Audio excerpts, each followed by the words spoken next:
دوستان چند بار شنیده ای که از آزمان میگویم تو موفق شده نمیتونی، تو این کار رو نکن، تو این کار رو از عهده‌اش برآمده نمیتونی.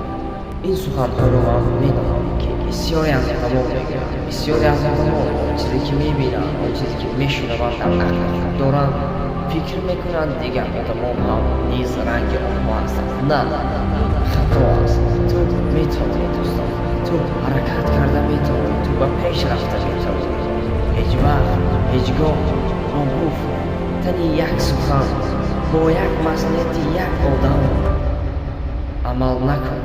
آن چیزی که در درون هست، در دل داری، از وجودت میبراید، آن آرزو و هوس، آن نیرو، آن ذوق و شوق، آن چیزی که داری اجرایش کردن میخواد، آن را به انجام رسون، آن را عمل کن، آن را به پیش بر.